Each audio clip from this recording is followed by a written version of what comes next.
காதல் 16. வழக்கமாக செல்லும் கோவிலுக்கு சென்ற ஜோதி மகனை எண்ணி கடவுளிடம் புலம்பிக் கொண்டிருந்தார்.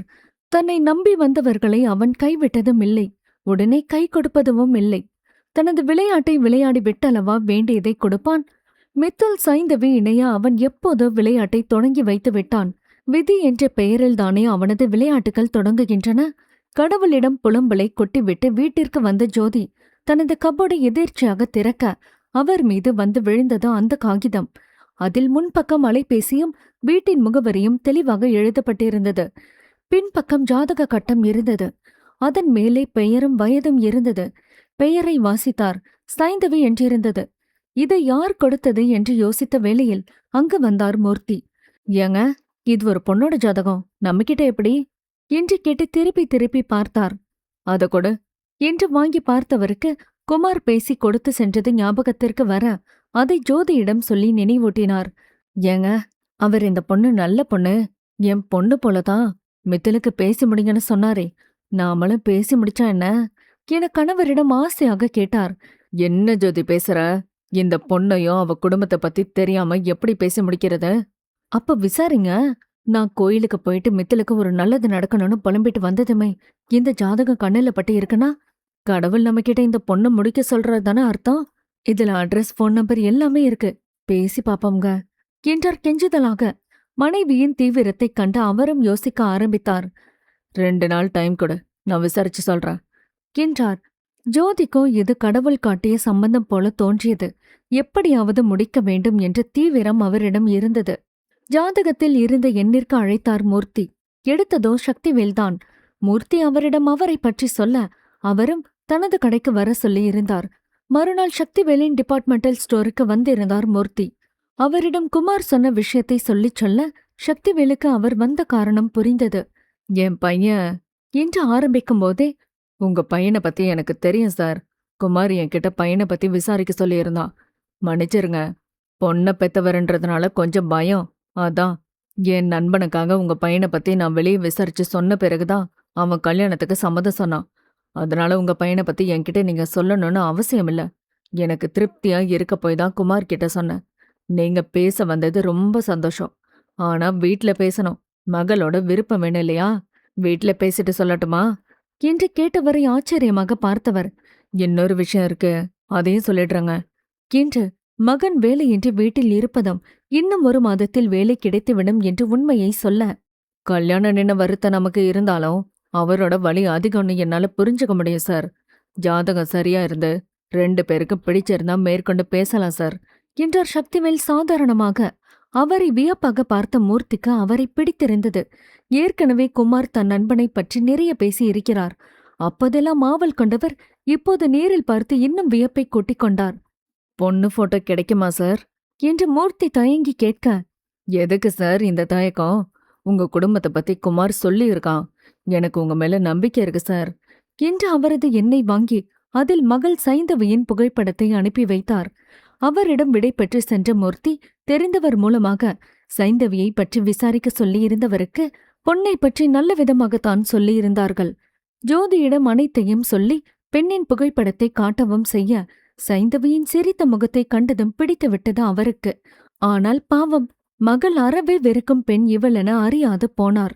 மதுவிடமும் மித்திலிடமும் எதையும் சொல்லிக் கொள்ளாமல் ஜாதகத்தை எடுத்துக்கொண்டு இருவரும் குடும்ப ஜோஷியரிடம் சென்றனர்.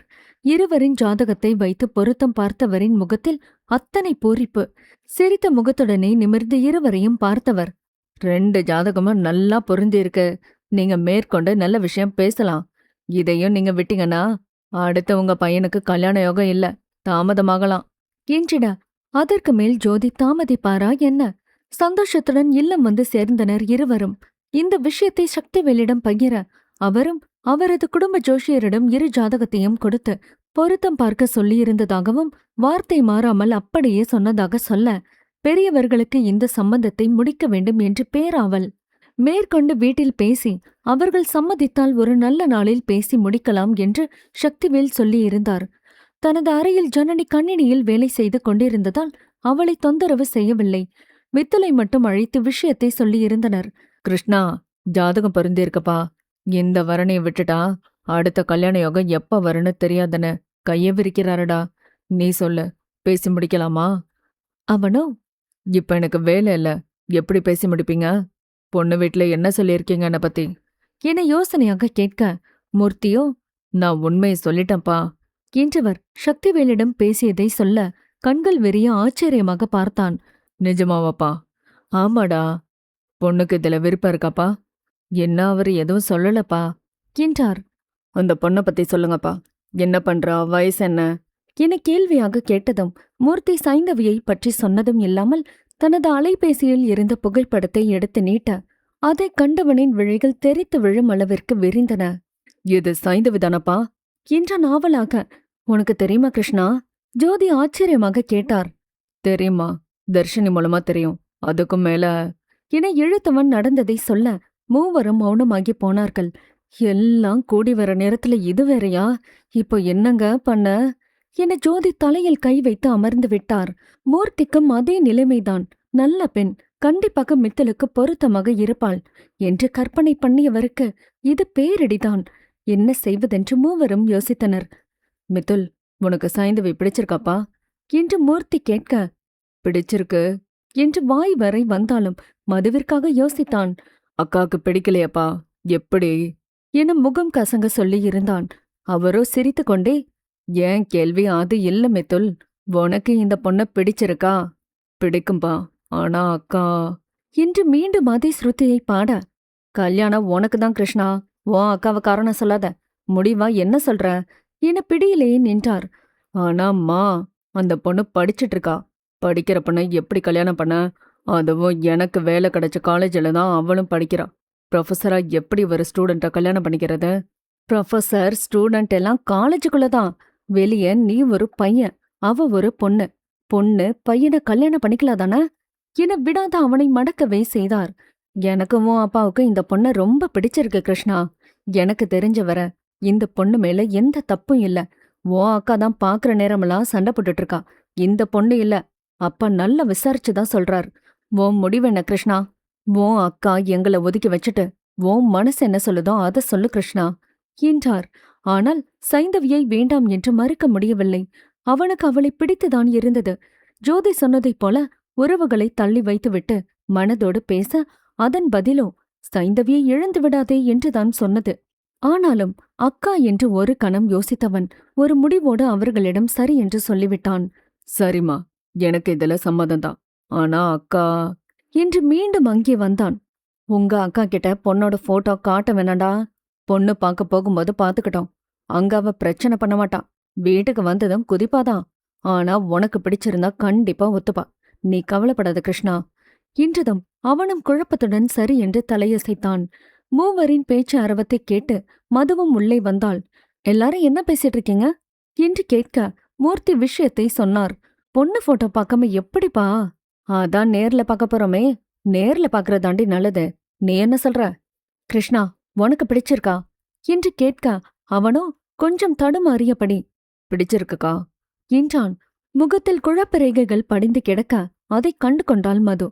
சரிம்மா, பொண்ணு பார்க்க போலாம் என்றாள். பெற்றோர்கள் இருவர் முகத்தில் மகிழ்ச்சியை கண்டவன் அறைக்குள் எழுந்து செல்ல அவனை தொடர்ந்தாள் மது. கிருஷ்ணா, பிடிச்சிருக்குன்னு சொன்ன, அப்புறம் என்ன குழப்பம் உனக்கு என்று அவன் அருகே வந்து அமர்ந்தபடி கேட்டாள். அவள் முகத்தை நிமிர்ந்து பார்த்தவன் அவளிடம் உண்மையை மறைக்கிறோம் என்ற குற்ற உணர்வு உள்ளுக்குள் இருக்கத்தான் செய்தது. அதையும் தாண்டிய அவனுக்குள் புதிதாக ஒரு குறுகுறுப்பு. சைந்தவியால் தான். கல்லூரி பேராசிரியராக இருந்தவன் இன்று 18 வயது இளைஞனைப் போல அவனது வயதும் காதல் மனதும் இளமையாகிப் போனது. தன்னை நினைத்தே அவனுக்கு சிரிப்பாக இருந்தது. அவன் உதடுகள் விரிவதைக் கண்டு இவள் சுவாரஸ்யமாக பார்த்தாள். என்ன கிருஷ்ணா, பதிலே சொல்லாம நீ பாட்டுக்கு சிரிச்சா என்ன அர்த்தம்? என்னாச்சு உனக்கு என்றாள். ஒண்ணுமில்லக்கா என்றவன் அமைதியாகிப் போனான். என்னடா அமைதியா இருக்க என்று பேச்சை எடுத்தாள் மது. அக்கா, உனக்கு பொண்ணு பிடிக்கல, ஆனா எனக்கு பிடிச்சிருந்தா என்ன பண்ணுவ? உனக்கு பிடிச்சது எனக்கு எப்படி பிடிக்காம போகும்? எனக்கும் அந்த பொண்ணை பிடிக்கும்டா. சப்போஸ் உனக்கு பிடிக்கவே இல்ல, ஆனா எனக்கு பிடிச்சிருக்கு, என்னக்கா பண்ணுவ?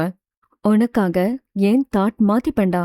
அவளால நீ ஹாப்பியா இருந்தாலே போதும்டா என்றால் அவன் தலையை வருடி, அவளால நாம எல்லாரும் ஹாப்பியா இருப்போங்கா என்று சைந்தவியை நினைத்து உள்ளத்திலிருந்து சொல்ல அதுவே அவனை உண்மையாக்கிடப் போகிறது. இங்கோ சக்திவேல் அமுதாவிடமும் சைந்தவியிடமும் விஷயத்தை பகிர, அப்பா என அவரை தாவி கட்டிக்கொண்ட மகளின் செயல் வித்தியாசமாக இருந்தது. அவளை தன்னிடமிருந்து பிரித்து பக்கத்தில் அமர்த்தி என்னவென்று கேட்க, அவர்களிடம் அவனுடன் குறுகிய காலத்தில் உண்டான காதலை பற்றி சொல்ல ஆரம்பித்தாள். அவர்கள் முகம் மாறுவதை கவனிக்காமல் போனாள் சைந்தவி. காதல் 17. மூர்த்திதான் சக்திவேலுக்கு அழைத்திருந்தார். சம்மந்தி, என் மகனுக்கும் மகளுக்கும் இந்த சம்பந்தத்துல சம்மதம்னு சொல்லிட்டாங்க. நீங்க என்ன சொல்றீங்க? வீட்ல பேசிட்டீங்களா? ஒரு நல்ல நாள் பார்த்துட்டு சொல்லுங்க, பொண்ணு பார்க்க வரோம் என்றார். கடை விஷயமா அலைஞ்சதுல வீட்ல இன்னமும் பேசல சம்மந்தி. இன்னைக்கே ஃப்ரீ தான். வீட்ல பேசிட்டு நாளைக்கு நல்ல செய்தி சொல்றேன், தப்பா எடுத்துக்காதீங்க என்றிட அவரும் சரி என்று வைத்து விட்டார். சக்திவேல் அன்றிரவை வீட்டில் பேசிவிட வேண்டும் என்று முடிவாக இருந்தார். கடை வேலைகளை முடித்துவிட்டு உற்சாகத்துடன் வீடு வந்து சேர்ந்தார். தாத்தா என ஓடி வந்த பேத்தியை தூக்கி முத்தமிட்டவர் அவளுக்கு வாங்கி வந்த மிட்டாயை கொடுக்க, அதற்கு பதிலாக அவர் கன்னத்தில் முத்தம் பதித்தாள். ஆமா, எங்க உன் பாட்டியும் அத்தையும் என கண்களை மூளை முடிக்கெல்லாம் சுழற்சிவிட்டு கேட்டார். ஐயோ, அதான் ஏன் கேக்குற? சீரியல வர மாமியார் மருமக மாதிரி ரெண்டும் சண்டை போடுதுங்க. என்னால பொறுக்க முடியல. அதான் நான் கலர் பண்ண ஆரம்பிச்சிட்டேன். கிச்சனுக்குள்ளதான் 2 இருக்குதுங்க என தலையில் அடித்து சொல்லிய தோரணையில் அவருக்கு சிரிப்பு வந்து விட்டது.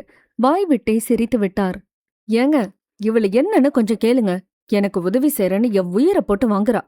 அமுதா சமையலறையில் இருந்து கத்த, சக்திவேலு சிரித்து கொண்டே, சாய்ந்துமா, எதுக்கு உன் அம்மாவை டென்ஷன் பண்ற? இங்க வாணி என்றார். வெளியே வந்தவள் அமுதாவின் மேல் தந்தையிடம் பிராது வைத்தாள். நீ ஏன் சொல்லுப்பா, நான் பாட்டுக்கு அமைதியா ரூம்ல போன் பார்த்துட்டு இருந்தேன். அம்மா தான் சும்மா சும்மா போனைய பார்த்துட்டு இருக்காம எனக்கு கூட மாட வந்து சமையல் கட்டல ஒத்தாசை பண்ணேன்னு சொன்னாங்க. நானும் ஹெல்ப் பண்ண போனா என் உயிரை போட்டு வாங்காத, இங்க இருந்து போன சொன்னா என்னப்பா அர்த்தம்? நீ ஏன் இந்த நியாயத்தை கேளுப்பா என்றாள். அதான, வந்து வேலையும் பார்க்க சொல்றா, அப்புறம் உயிரை வாங்காத வெளிய பொண்ணு திட்டுறா. என்ன நினைச்சிட்டு இருக்காவ? என் பொண்ணை எதுக்கு அலக்கழிக்கிறா? இருடா, நியாயம் கேக்குறேன் என்றவர். அமுதா என கத்த, அவரோ தயிர் மத்துடன் இருவரையும் நோக்கி வர, சக்திவேல் கொஞ்சம் ஜகா வாங்கினார். அப்பாவுக்கும் பொண்ணுக்கும் என்ன வேணும் என தயிர் மத்தை தட்டியபடியே கேட்டார். அதைக் கண்டு பயந்தவரோ, காஃபி கிடைக்குமா? கேட்கதான் கூப்பிட்டேன் என்று அவர் பேச்சை மாற்ற, ஆராதனா வாய் விட்டே சிரித்து விட்டாள். அப்பா, நியாயம் கேக்குறன்னு தானே கூப்பிட்ட, இப்ப என்ன பேச்ச மாத்தி காஃபி கேக்குற? நான் காஃபி கேட்கதான் கூப்பிட்டேன்டா. நான் எப்ப நியாயம் கேக்குறேன்னு சொன்ன என அமுதாவை பார்த்து இழித்தபடி மகளுக்கு பதில் சொல்ல, பா, நீ பேச்ச மாத்தி மாத்தி பேசுற, போப்பா என அவள் கோபித்துக் கொண்டு உள்ளே செல்ல, அவரோ பாவமாக முகத்தை மனைவியையும் பேத்தியையும் பார்த்தார். தாத்தா, நீ மாட்டிக்கிட்ட என்று ஆராதனாவும் அத்தையுடன் வால் பிடித்தது போல அறைக்குள் சென்றுவிட, இவரோ மனைவியை ஆசையாக பார்த்தார். ரொம்ப நடிக்காதீங்க, என்னமோ எனக்கு பயப்படுற போலதான். உங்க பொண்ணுக்கு நியாயம் கேக்குறேன்னு தானே கூப்பிட்டீங்க, அப்புறம் என்ன காஃபி வேணும்னு கேக்குறீங்க? நியாயம் கேட்கலான்னு தான் கூப்பிட்டேன், ஆனா உன்னை பார்த்ததும் கேட்க தோணலையே என குழைந்தபடி எட்டி அவரது கையை பிடிக்க, பதறியவர் அவரது கையை உதறி அக்கம் பக்கம் பார்த்தார். பொண்ணு வச்சுட்டு என்ன பண்றீங்க என்றவரை குறும்புடன் பார்த்தவர், அடியே, காஃபி குடிடேன்னு கேட்க தாண்டி கைய பிடிச்சேன். நீ வேற எதையும் நினைச்சுக்காத, ஆசைதான் உனக்கு என்றவரை கண்டு பல்லை கடித்தவர் மத்தை வைத்து 2 அடி கொடுத்து விட்டுத்தான் உள்ளே சென்றார். அறையில் மறைந்து நின்று அன்னை தந்தையின் காதல் அழகியலைக் கண்டு ரசித்தவள் மெத்தையில் வந்து அமர்ந்தாள். அழையா விருந்தாளியாக அவள் எண்ணத்தில் மித்துல் வந்தான். மெத்தையில் சரிந்தவள் தலையணையை அணைத்தபடி அவனோடு ஒரு காதல் பொழுதை கற்பனை செய்து பார்க்க மனம் துடித்தது. கற்பனையிலும் தனக்கே முழு சொந்தம் போல அவனோடு உரிமை கொண்டாடினாள். அமுதா சக்திவேலுக்கு காஃபி போட்டு கொடுக்க அவரை பக்கத்தில் அமர சொல்லியவர், அம்மோ, அந்த மூர்த்தி சார் ஃபோன் பண்ணியிருந்தார் என்றார். ஆமாங்க, நானும் கேட்கணும்னு நினைச்சேன். வீட்ல எல்லாரும் என்ன சொல்றாங்களா? எல்லாருக்கும் சம்மதமா? நாம பாப்பா கிட்ட பேசலாமா?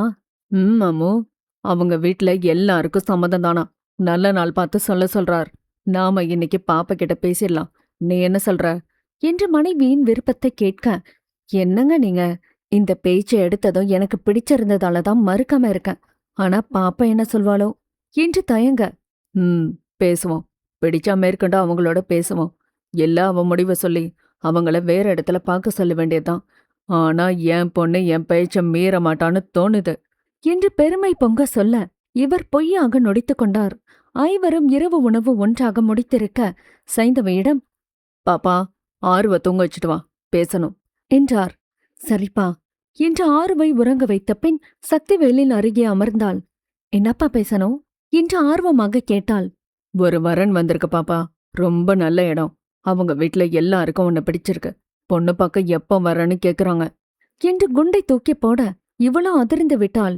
இப்ப எனக்கு கல்யாணம் அவசியமாப்பா, நான் படிச்சு முடிச்சுக்கிறேனே என்று இழுக்க, இல்லடா, நல்ல பையன், நல்ல குடும்பம், விட மனசு இல்ல என்க அவளோ பதில் ஏதும் சொல்லாமல் முகத்தை தூக்கி வைக்க அவரோ அமுதாவை பார்த்தார்.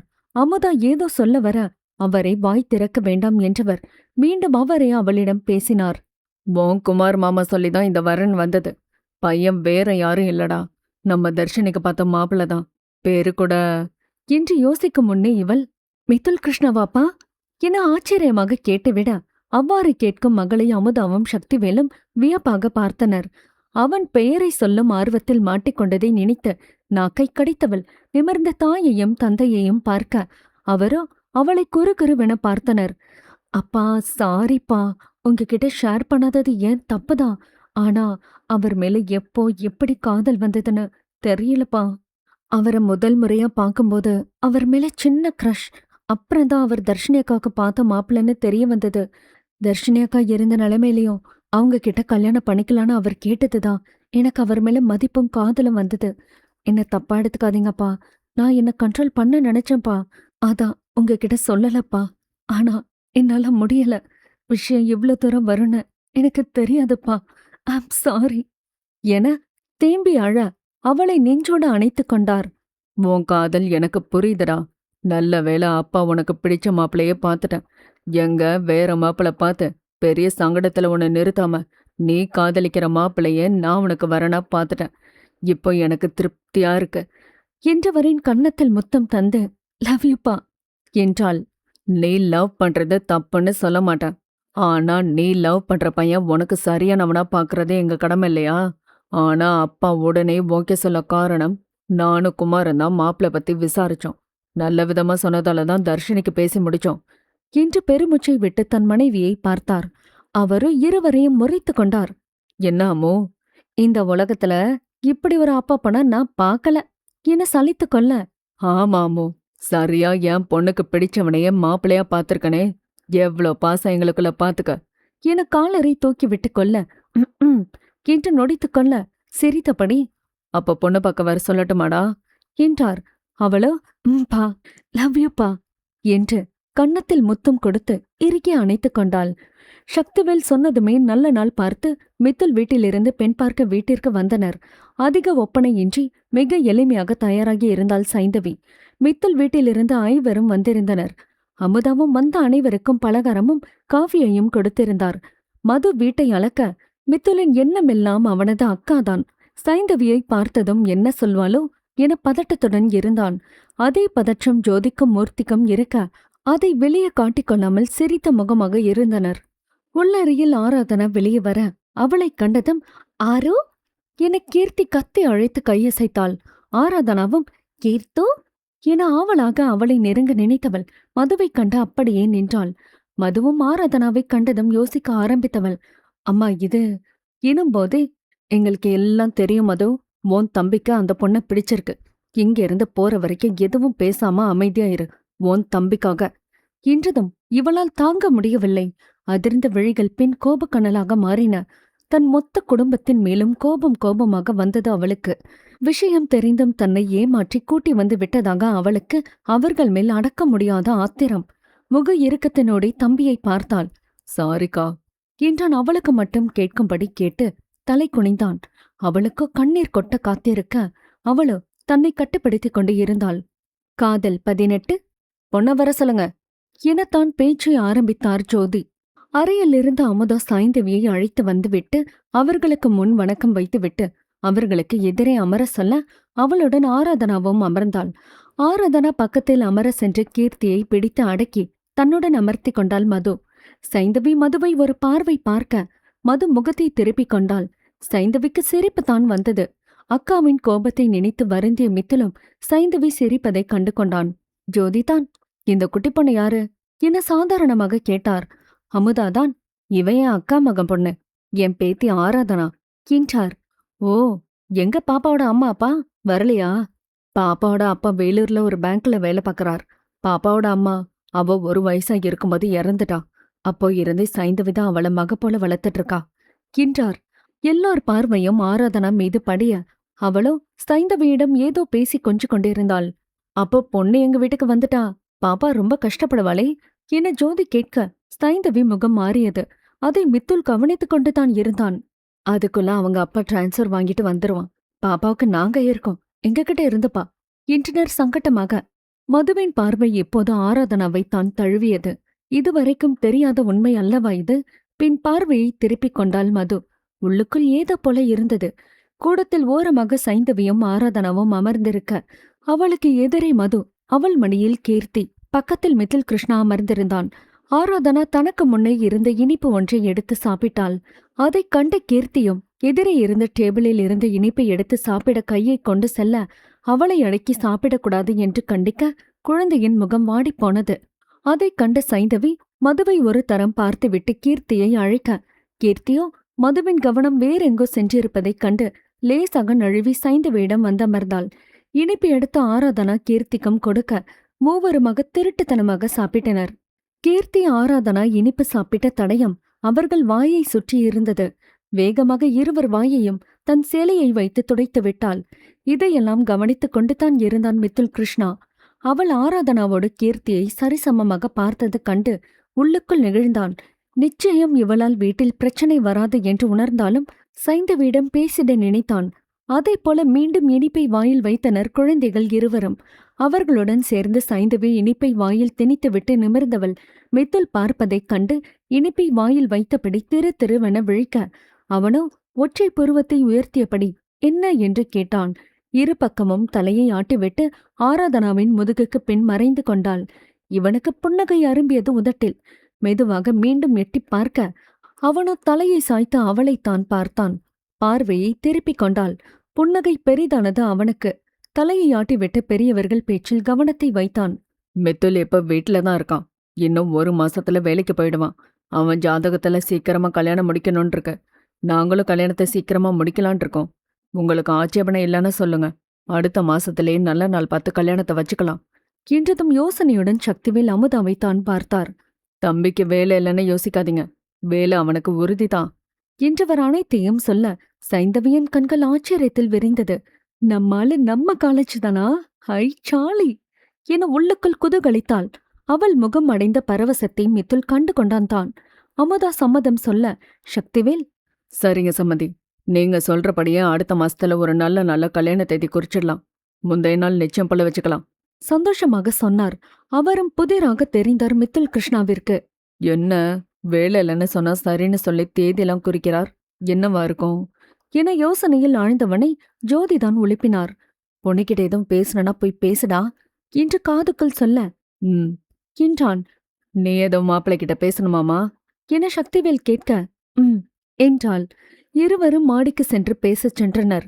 கைகளை கட்டிக்கொண்டு அவன் வானை வெறிக்க இவளோ இது பெரும் வாய்ப்பல்லவா என்று அவனையே ரசித்தபடி நின்றிருந்தாள். அருகில் மிக அருகில் அவனை பார்க்கும் பெரும் வாய்ப்பு அல்லவா இது? பச்சையாக வாயிலிருந்து ஜொல்லு ஓட்டுகிறது என்று அவனை சொன்னாலும் ஆச்சரியமில்லை. விட்டால் இப்போவே என்ன கையோடு கூட்டிட்டு போடா என்று சொல்லும் அளவிற்கு மூச்சு முட்ட அவன் மீது காதல் நிரம்பி வழிய அதை சொல்லும் சமயம்தான் எப்போ என்றே தெரியவில்லை. இன்றே சொல்லலாமா, இல்லை திருமணத்தன்று, இல்லை முதலிரவு என மாறி மாறி எப்போது என்று யோசித்தாள். அவனோ என்று செருமிட குழப்பத்திலிருந்து விழித்து என்ன என்று யோசனையில் இருந்து விடுபட்டு வெளியே வந்தாள். என்ன யோசனை சைந்தவி மேடம்? ஒன்னில்ல, நீங்க சொல்லுங்க, என்ன பேசணும் என்று அவள் கேட்க அவனோ தயக்கமாக பேசத் தொடங்கும் முன்னே நீங்க என்ன சொல்ல போறீங்கன்னு நான் சொல்லட்டுமா என இவள் அவனிடம் ஆவலாக கேட்டாள். அவனோ சுவாரஸ்யத்துடன் என்ன சொல்ல போற சொல்லு பாப்போம் என்று கை கட்டி ஆர்வமாக கேட்டான். அவளும் அவன் தர்ஷினியிடம் பேசியதை வார்த்தை மாறாமல் சொல்லி இததானே சொல்ல போறீங்க, எனக்கு தெரியும், கேள்வி லீக் ஆகிடுச்சு, அதுக்கு பதிலும் ரெடி பண்ணி வச்சிருக்கேன் என அவள் சொல்ல இவனுக்கு சிரிப்பும் வந்துவிட்டது. ஆனா நான் அந்த கேள்வி கேட்க போறதில்லையே என கன்னத்து மேடையில் நாவை சுழற்சி சிரிக்க அவளுக்கும் அந்த அழகில் மயங்குவதா ஒரு நாளுக்கு முழுக்க என்ன பதில் சொல்லலாம் என்ற ஒத்திகையெல்லாம் வீணாகி போனதை நினைத்து வருந்துவதா, இல்லை தன்னிடம் கேட்கப் போகும் கேள்விக்கு என்ன பதில் சொல்லி தன்னை ஈர்க்க வைப்பதென்று பல உணர்ச்சி பிடியில் சிக்கிக் கொண்டிருந்தாள். தவி என அவன் அழைக்கும் செல்ல அழைப்பும் பிரத்யேகமானது அவளுக்கு. இரண்டாம் முறையாக கேட்கிறாள். தேகம் சிலிர்த்து அடங்கியது. என்ன என கண்களை பெரிதாய் விரித்து கேட்க, சட்டென அவனும் அவள் விழிகளில் தவறித்தான் விழுந்தான். அவனோ எச்சில் கூட்டி விழுங்கியபடி தான் பேச வந்ததெல்லாம் மறந்து போக, பேச வந்ததை போராடி மீட்டெடுத்து தயங்கியபடி பேச ஆரம்பித்தான். தவி, நான் இப்பவும் என் அக்காவுக்காக தான் பேச வந்திருக்கேன். ஆனா என் அக்கா வாழ்க்கையில ரொம்ப கஷ்டப்பட்டுட்டா. அதனால வீட்டில் இருக்க ஆட்களை தவிர வெளியே எந்த ஆட்கள் மீதும் அவளுக்கு நம்பிக்கை இல்லை. ஏன் குழந்தைங்க மேல கூட எரிச்சல், கோபம் வர அளவுக்கு அவ வாழ்க்கையில கொடுமை நடந்திருக்கு என்று அவள் கதையை சுருக்கமாக சொல்லி முடிக்க அவளுக்கே ஒரு மாதிரி ஆனது. நான் தர்ஷினி கிட்ட கேட்டது போல உன்கிட்ட கேட்க வரல தவி. உன்கிட்ட உதவி கேட்க தான் வந்திருக்கேன். எனக்கு ஹெல்ப் பண்ணுவியா என்றான். உதவியா என்று வாயை பிளக்க, எங்க அக்காவை பழைய அக்காவா மாத்தணும். எனக்கு தெரிஞ்ச அது ஒன்னால முடியும். நீ எனக்கு உதவி செய்யணும். இதை நான் உன்கிட்ட கேட்க காரணம் உனக்குள்ள இருக்கிற இந்த பாசிட்டிவ் வைப் தான். உன்கிட்ட பேசின 2 நாள்லயே நான் உணர்ந்திருக்கேன். கோபமா பேசின என்னையும் ஒரே செகண்ட்ல கோபத்தை இல்லாம பண்ணிடுச்சு. உன்னோட பொறுமையும் அழுத்தமான வார்த்தைகளும் என்ன மாத்தினது போல என் அக்காவையும் மாத்தணும். அதுக்காக மட்டும்தான் உன்னை கல்யாணம் பண்ணிக்க போறேன்னு இல்லை. ஒருத்தர் புரிஞ்சிட்டு நட்புல தொடங்கி காதல், அன்பு, சண்டை, சமாதானம், மோகம், காம உணர்வுகளோடு சேர்ந்து பயணிக்க போறதும் உண்டு. அதையும் மீறி நான் கேட்குற ஒரு உதவி இது மட்டும்தான் தவி. உனக்கு சரினா மட்டும் ஓகே சொல்லு. உன்னை ஃபோர்ஸ் பண்ண மாட்டேன். உன்கிட்ட இந்த உதவி கேட்க காரணம், இவ்ளோ சண்டை வந்தும் துளி கூட என் அக்கா மேல வெறுப்போ கோபமோ இல்லைன்னு தெரியும். அதுக்கு காரணம் என்னன்னு எனக்கு தெரியாது. ஆனா உன் பார்வையில நான் உணர்ந்தேன். சுயநலந்தான் அக்காவை பத்தி மட்டும் பேசுறானேன்னு தோணும். ஆனா எனக்கு என் அக்கா இன்னொரு அம்மா. அவ நிம்மதியா சந்தோஷமா இருக்கணும்னு நினைக்கிறேன். அது ஒன்னால முடியும்னு என் மனசு சொல்லிட்டே இருக்கு. வேற யாராலையும் அது முடியாதுன்னு தோணுது என்று கண்கள் கலங்கிட பேசிட, இவளுக்கு ஏதோ இதயத்தில் சுருக்கென ஒரு வலி. அவனது கண்ணீரை பார்த்ததும், இத்துல் கண்ட்ரோல் யுவர் செல்ஃப். நீங்க சொன்னது உண்மைதான். உங்க அக்கா மேல எனக்கு துளி கோபம் இல்ல. அதுக்கு காரணம் உண்டு. கண்டிப்பா உங்க அக்காவை பழைய அக்காவா மாத்த வேண்டியது என் பொறுப்பு. நான் பாத்துக்கிறேன் என்று நம்பிக்கையாக கண்களை மூடி திறந்து சொன்னாள். இதயத்தில் ஆர்ப்பரித்துக் கொண்டிருந்த உணர்வு அடங்கியது போன்று இருந்தது. தேங்க்ஸ் தவி. ஆக்சுவலா இந்த கல்யாணம் அவசியமான தோணுச்சு எனக்கு என்றதும் அவள் முகம் சட்டென சுருங்கி போனது. அவ்வாறு முகம் சுருங்குவதை நொடி கூட தாழ முடியாதவன், ஹே தவி, எப்போ அவசியமானதான் கேட்க தோணுச்சு. எப்பவும் அவசியமான இல்ல. நீ படிச்சிட்டு இருக்க. நான் அதே காலேஜில் ப்ரொஃபஸரா வேலை பார்க்க போறேன். அதுக்காக தான் சொன்னேன். மற்றபடி உன்னை எனக்கு பிடிக்கும் தவி என்றதுமே சிறையில்லாமல் பறந்து போனாள். அவள் முகம் நிறம் மாறுவதை அவனும் கண்டான். வெட்க ரேகை முகத்தில் படர அவனை பார்க்க முடியாமல் தவித்தாள். புரிந்தும் புரியாத உணர்வில் அவன் தத்தளித்தான். உனக்கு என்கிட்ட ஏதாவது கேட்கணும்னு இருக்க தவி என கிறக்கமாக கேட்க, அவளோ எச்சில் கொட்டி விழுங்கியவள் அவன் முகம் பார்த்து, என்னை எப்படி பார்த்துப்பீங்க என்று அவளது பெரிய விழிகளை விரித்து ஆர்வமாய் கேட்டிட, அதெல்லாம் வார்த்தைகள் அடங்கிறாதே, வாழ்ந்து பார்த்துதான் தெரிஞ்சுக்கணும் என்று மயக்கமாய் பதிலளிக்க, விழிகள் 4ம் தன் பார்வையை ஒன்றென கலந்தன. அத்த, தாத்தா கூப்பிடுறார் என ஆராதனா மூச்சு வாங்க கத்த, அவளது சலிப்பு அவனுக்கும் கேட்க சிரித்து விட்டான். போலாம் என மனசு இல்லாமல் இருவரும் கீழே இறங்கினார்கள். மலர்ந்த முகத்துடன் வரும் தம்பியை கண்டதும் மதுவிற்கு மனதினுள் பெரும் குழப்பம். அவர்கள் மறைத்தது, அதிலும் தனக்கு பிடிக்காத பெண் என்று தெரிந்தும் திருமணம் பேசி முடிக்கப் போவது, இதெல்லாம் சேர்த்து கோபத்தின் உச்சியில் இருந்தாலும் தம்பிக்கு பிடிச்சிருக்கு என்று ஜோதியை அவள் நம்பவில்லை. ஆனால் அவர் சொன்னது போல மலர்ந்த முகத்துடன் வரும் தம்பியை கண்டபின் ஒத்துக்கொள்ள முடியவில்லை. அன்று அவன் கேட்டது ஞாபகம் வந்தது. கோபம், குழப்பம் என அவள் எண்ணத்தில் சுழன்றதால் பெரியவர்கள் பேச்சில் தலையிடவில்லை. ஆனால் அக்காவின் முகத்தைக் கண்டு சோர்வானவன் சைந்தவியை பார்க்க, அவளோ கண்களை மூடி திறந்து தைரியம் தந்தாள். பெரியவர்கள் மேற்கொண்டு பேசி ஒரு நல்ல நாளில் நிச்சயத்தையும் கல்யாணத்தையும் முடிவு செய்த பின்னரே அங்கிருந்து புறப்பட்டனர் மித்துல் குடும்பம். போகும் வழியெல்லாம் மதுவின் காளி ஆட்டத்தை நினைத்து பயந்தபடி இல்லம் நோக்கி பயணித்தனர். காதல் 19. அக்கா, அக்கா, எதுவா இருந்தாலும் வெளியே வந்து உன் கோபத்தை காட்டுக்கா. இப்படி கதவை சாத்திட்டு உள்ள உட்காராதக்கா, வெளியும் வாக்கா என மதுவின் அறைக்கதவை தட்டியபடி கெஞ்சிக் கொண்டிருந்தான் மித்துல் கிருஷ்ணா. உள்ளிருந்து எந்த பதிலும் வரவில்லை. மாமா என கீர்த்தி அழுவது மட்டும் கேட்க இவனது நெஞ்சே பிசைந்தது. அக்காவிடம் மறைத்தது மிக தவறென உணர்ந்தான். தலையில் அடித்துக் கொண்டவன், அக்கா கீர்த்து கொட்டி அழறாக்கா, ப்ளீஸ் வெளியே வாக்கா என்று இன்னும் கெஞ்ச உள்ளே கீர்த்தியை மது அதட்டும் சத்தம் கேட்டது. அவனோ திரும்பி பெற்றோரை பார்க்க ஜோதியோ படுகூலாக அமர்ந்திருந்தார். மூர்த்தியோ பேத்தியை நினைத்து வருந்திக் கொண்டிருந்தார். சைந்தவி வீட்டிலிருந்து வந்ததுமே எதுவும் பேசாமல் விறுவிறுவென கதவை சாத்திக் கொண்டாள் மது. அதுவும் கையோடு கீர்த்தியையும் உள்ளே வைத்துக் கொண்டாள். பயந்து போன மித்துல் கதவை தட்டியபடி கெஞ்சினான்.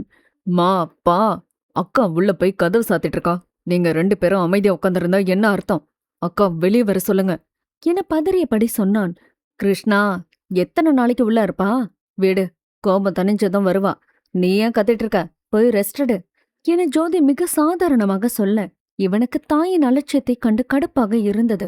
மா என பல்லை கடித்தவன், பா நீங்களாவது சொல்லுங்க என்றான் கெஞ்சலாக. அவர் என்ன சொல்லணும்? சூழ்நிலைய புரிஞ்சுக்காதவகிட்ட அவர் என்ன பேசணும் சொல்லு. ஏங்க, இந்த நாடகத்தை நினைச்சு ஃபீல் பண்ணிட்டு இருக்காம துணியை மாத்திட்டு வாங்க, சாப்பிடலாம் என்றவர் அறைக்கு செல்லும் முன்னே கதவை திறக்கும் சத்தம் கேட்க மூவரும் திரும்பி பார்த்து அதிர்ந்தனர். அக்கா என வாய் விட்டே அதிர்ந்து விட்டான். ஒரு கையில் பையும் மறு கையில் கீர்த்தியையும் பிடித்தபடி வெளியே வந்திருந்தாள். மூர்த்தியும் கிருஷ்ணாவும் அதிர்ந்து போக ஜோதிக்கோ ஆயாசமாக இருந்தது. அவளை பையுடன் கண்டதும் வேகமாக அவள் அருகே சென்று பையை வாங்க முற்பட அவள் பிடி வலுவானது. அக்கா நீ என்ன பண்ற? எங்க போற? நான் மறைச்சது தப்புதான். அதுக்கு இவ்வளவு பெரிய தண்டனையா? பிளீஸ்கா, உன் தம்பி ஆடி திட்டு என்ன வேணாலும் செய். ஆனா இப்படி ஒரு முடிவை எடுக்காதக்கா, பிளீஸ்கா என கெஞ்ச அவளோ, இல்ல கிருஷ்ணா, எனக்கு மதிப்பில்லாத இடத்துல நான் ஏன் இருக்கணும்? என் உணர்வுகளுக்கோ கோபத்துக்கோ இங்க மதிப்பு இல்ல.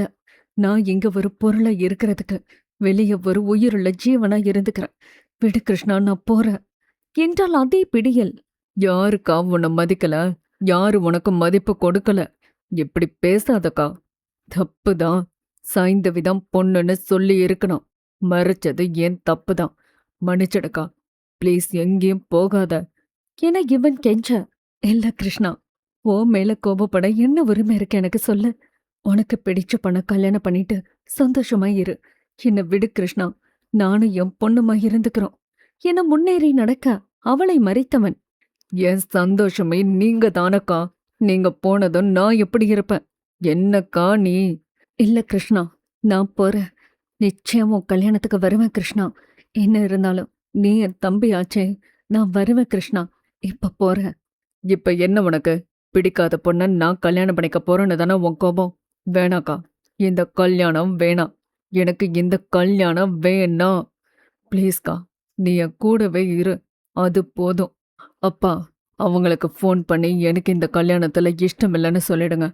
ப்ளீஸ்கா, போகாத. உன்னை தாண்டி எனக்கு எதுவும் பெருசில்ல எனவும் அவளது கோபம் கொஞ்சம் தளர்ந்தது. இல்ல கிருஷ்ணா, என்னால உன் கல்யாணம் நிக்க வேண்டாம். நான் போறேன் கிருஷ்ணா என மீண்டும் அடம் பிடிக்க, இல்ல இல்ல, எனக்கு கல்யாணமே வேணாம். நான் இப்படியே இருந்துடுறேன்.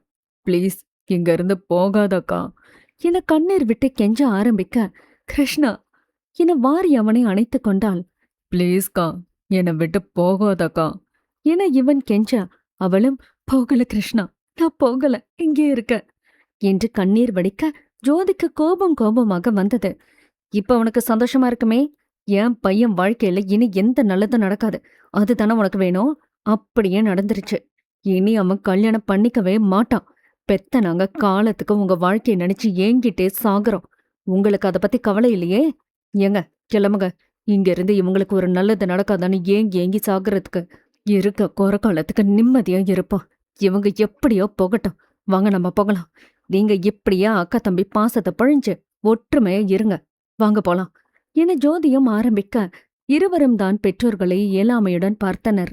இவனுக்கு அந்த பொண்ணை பிடிச்சிருக்கு, ஆனா உனக்கு பிடிக்காதுன்னு அதே வார்த்தைதான் திரும்ப திரும்ப சொன்னான். நான் தான் உண்மையை மறைக்க சொன்னேன். ஏன், உனக்கு பிடிக்கலன்னா உன் தம்பி பிடிச்ச பொண்ணை அமைச்சுக்க கூடாதா என ஜோதி கேட்க இவளும் அமைதியாக இருந்தாள். மா விடுங்கம்மா, அக்காக்கு பிடிக்காத பொண்ண நான் கல்யாணம் பண்ணி ஒன்னா ஒரே வீட்டுல வெறுப்பா வாழ்றதுக்கு நான் கல்யாணம் பண்ணிக்காம இருக்கிறதே எனக்கு நல்லது.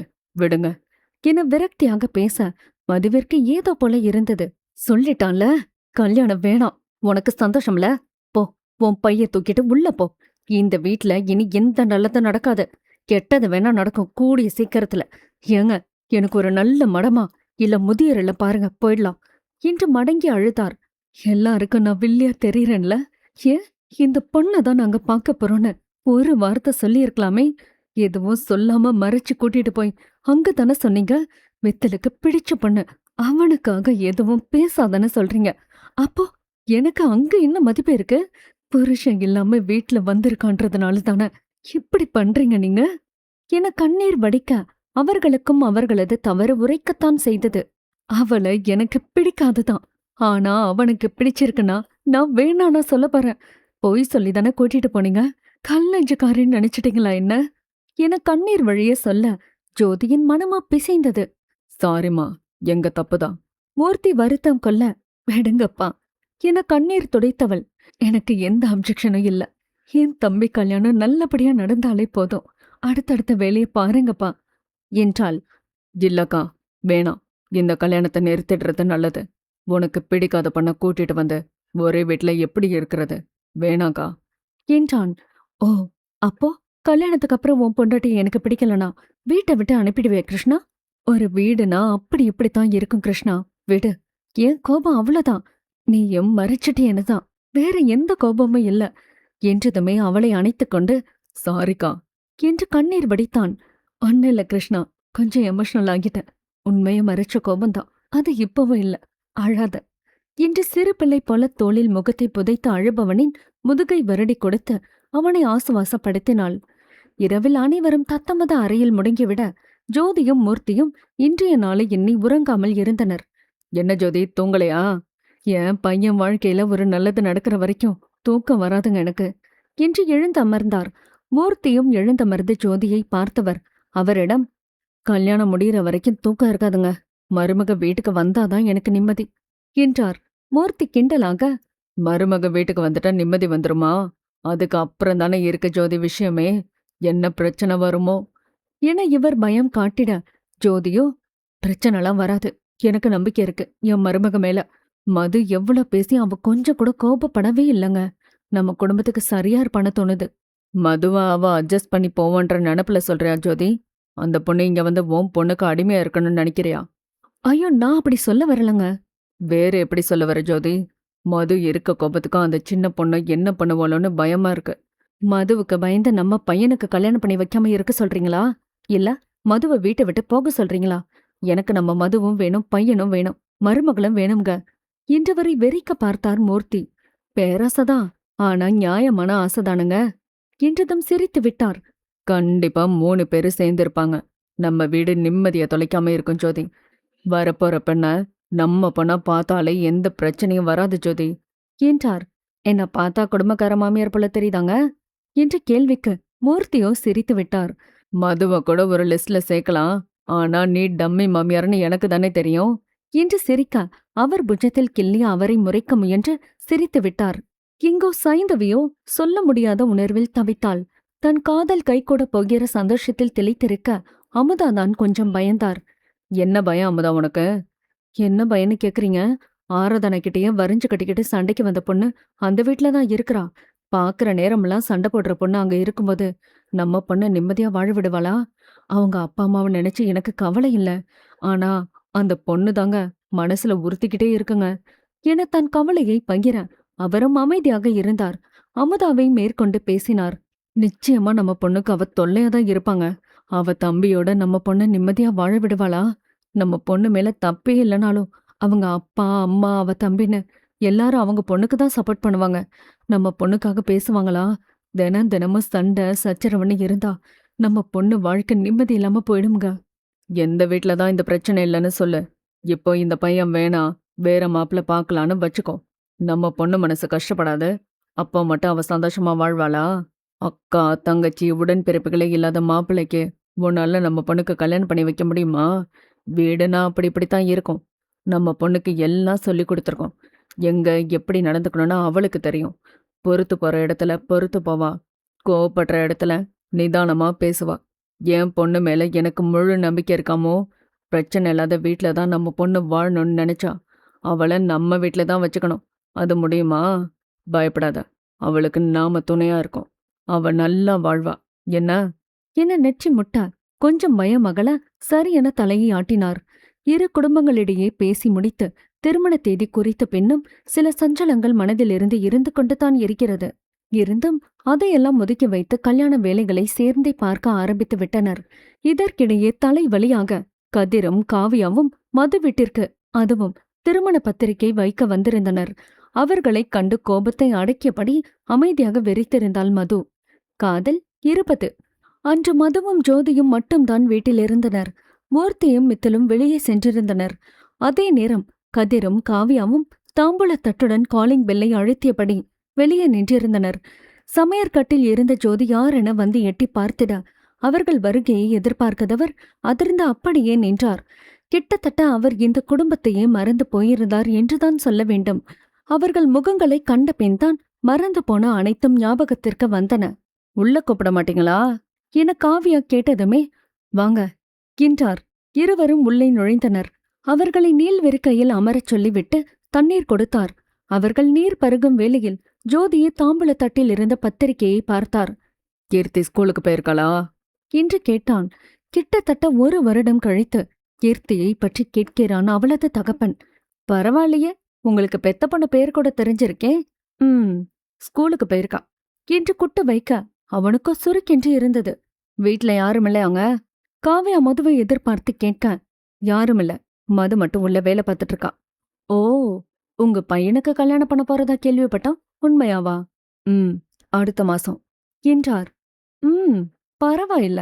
வீட்ல ஒரு பொண்ணு வாழ வெட்டியா இருந்தாலும் உங்க பையனுக்கு பொண்ணு கொடுக்க ஒரு குடும்பம் இருக்கு. பொண்ணு நல்லா தானே இருக்கா? நல்ல வசதியான பொண்ணு தானா? இல்ல ஏழை பொண்ண பாவம் பார்த்து முடிச்சிட்டீங்களா? ஓனலாம் இல்லையே என காவியா இழிவாக கேட்க ஜோதிக்கோ கோபம் பழியாக வந்தது. காவியா வாயடைக்க நினைக்கும் முன்னே அங்கே வந்த மது அவளிடம், அப்படியே என் தம்பிய போல 2வது புருஷனா போறனான்னு கேட்க வேண்டியதானா நீ என நறுக்கென கேட்டபடி காவியாவின் வாயை அடைத்தாள் மது. ஆமாம், கதிர் கல்யாணம் செய்து கொள்ள போகும் பெண், கணவரை இழந்த குழந்தை இல்லாத பெண். அதனால்தான் மது அவ்வாறு சொல்லியிருந்தாள். இவளுக்கு தெரிந்திருக்காது என்று வீராப்பாக வந்தவர்களுக்கு மூக்கு அறுபட்டு போனது. வெல் மிஸ்டர் கதிர், உங்களுக்கு கல்யாணம் போலயே, கங்க்ராட்ஸ் என்றவள் பத்திரிகை எடுத்து பெயரை பார்த்துவிட்டு, என்ன 2ஆம் கல்யாணம்னு மென்ஷன் பண்ணவே இல்ல? அது சரி, இது 2ஆம் கல்யாணமா இல்ல 3வது கல்யாணமான்னு உங்களுக்கே டவுட்டா இருக்கும் இல்லையா? அந்த கன்ஃபியூஷன்ல மென்ஷன் பண்ணலையோ என்று நக்கல் செய்ய அவர்கள் இருவருக்கும் கோபம் வந்தது. கதிர்தான், கண்ட்ரோல் யுவர் வேர்ட்ஸ் மது, இது எனக்கு செகண்ட் மேரேஜ், தேவையில்லாம தப்பா பேசாத என கோபத்துடன் சீர. ஓ, அப்ப உங்க பழைய காதலியோட இருந்தது என்ன? ஓ, லிவிங்ல, அது மேரேஜ்ல சேராதல.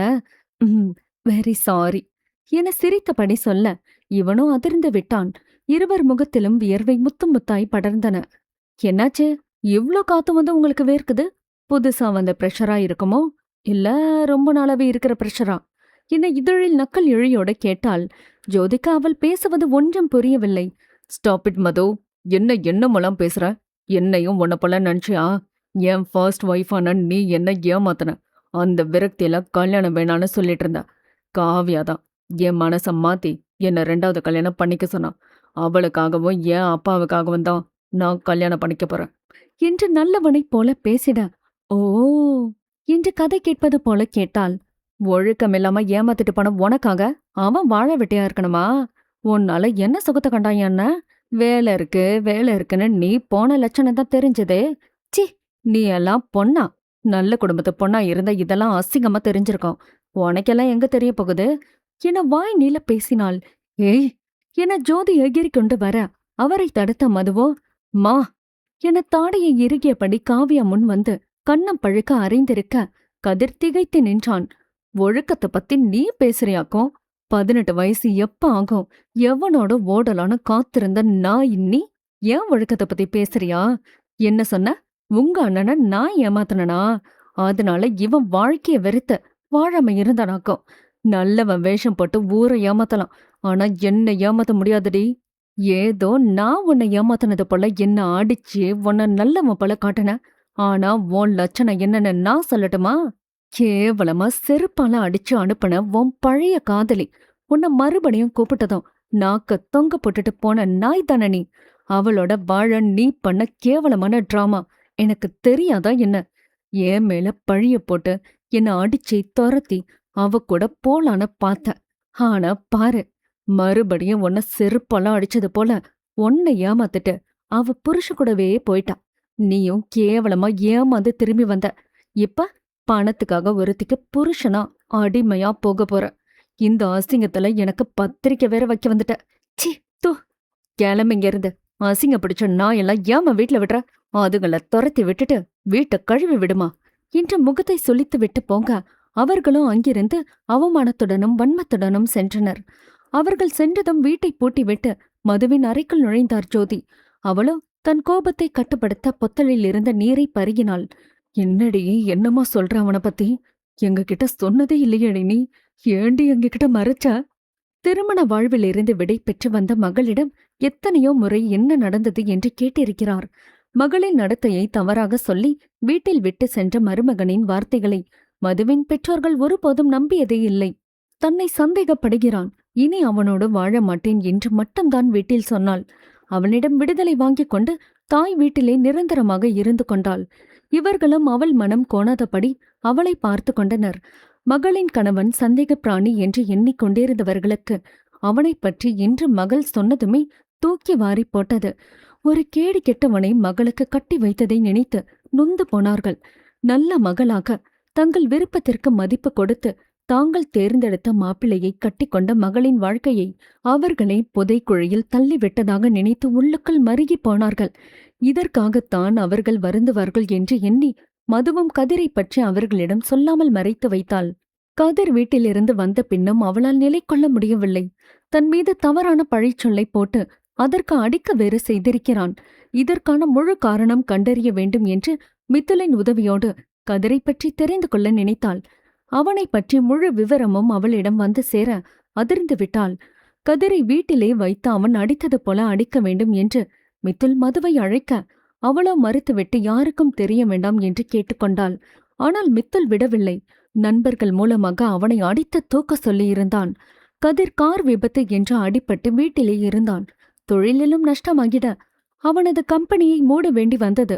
அதனால் அவனது பழைய காதலையும் அவனை விட்டு கணவனிடமே திருந்தி திரும்ப சென்றிட இவனோ மறுபடியும் ஏமாந்து போனான். அண்ணனுக்காக மீண்டும் மதுவிடம் பேச வேண்டும் என்று காவியா வற்புறுத்த மாணிக்கம் மறுத்துவிட்டார். மருமகளின் வாழ்விற்காக. மகனின் தில்லால் அங்கடி வேலைகள் எதுவும் தெரியாத அவரும் அவனை பார்த்து கொண்டார்.